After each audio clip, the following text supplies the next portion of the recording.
हाँ जी। अब हम पढ़ते हैं आवेशों का जो एक गुण होता है योज्यता का गुण, वो क्या होता है। जो आवेश होता है, आवेश जो होता है वो एक अदिश राशि होता है,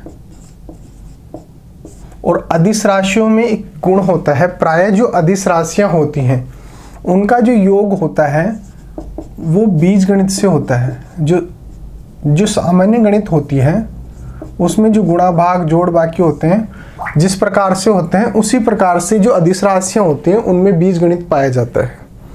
चूंकि आवेश अदिश राशि है और इसमें बीजगणित पाया जाता है, तो अगर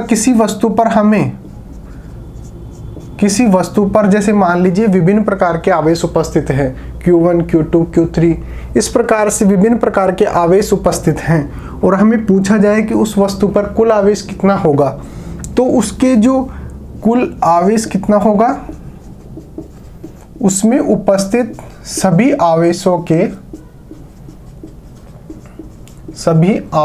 के बीजगणितीय योग के बराबर होगा।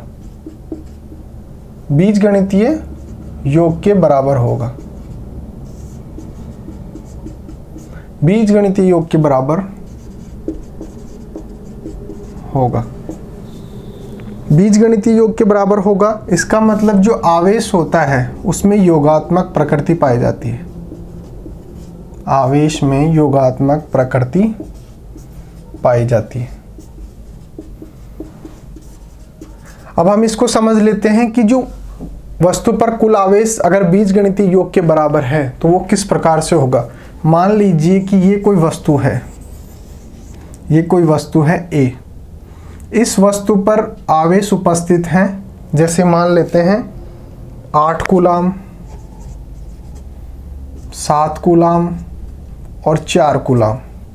ये धनात्मक आवेश है और ये ऋणात्मक आवेश है। तो इस वस्तु पर कुल आवेश कितना होगा। कुल आवेश निकालने के लिए जितने भी आवेश उपस्थित हैं उस वस्तु पर, उन सभी आवेशों को उनके चिन्ह के साथ लिखकर उनका योग कर देते हैं। तो चिन्ह के साथ लिखिए 8 coulomb plus 4 coulomb plus minus 7 coulomb. तो इस ब्रैकेट को हटाएंगे तो यहाँ पे ये प्लस माइनस हो जाएगा। तो इस प्रकार से ये 8 और 4 12 कूलाम तो हो जाएगा प्लस का, और 7 कूलाम हो जाएगा माइनस का। इसको ऐसे भी लिख सकते हैं इस प्रकार से। तो 12 कूलाम हो गया धनात्मक आवेश और 7 कूलाम हो गया ऋणात्मक आवेश।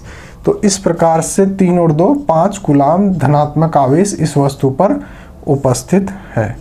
तो इस प्रकार से किसी भी वस्तु पर कुल आवेश कितना उपस्थित है उसका मान निकाल सकते हैं। अगर किसी वस्तु पर शून्य आवेश है, मान लेते हैं ये कोई वस्तु है B मान लेते हैं, इस पर 4 कूलाम माइनस 3 कूलाम और माइनस 1 कूलाम, ऐसे उसको 3 प्रकार से उसको आवेशित किया गया है। पहले उसको 4 कूलाम आवेश दिया गया, फिर इसको माइनस 3 कूलाम, फिर माइनस 1 कूलाम, इस प्रकार से आवेश दिया गया। और फिर हमें पूछा कि बताइए B वस्तु पर कुल आवेश कितना है। तो हम कुल आवेश कैसे निकालेंगे।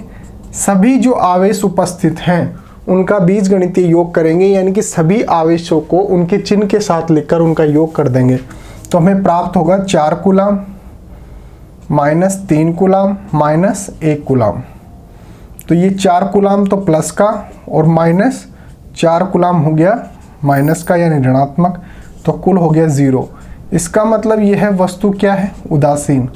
किसी भी वस्तु पर शून्य आवेश होने का मतलब होता है कि वह वस्तु उदासीन वस्तु है, उस पर किसी भी प्रकार का कोई भी आवेश उपस्थित नहीं है।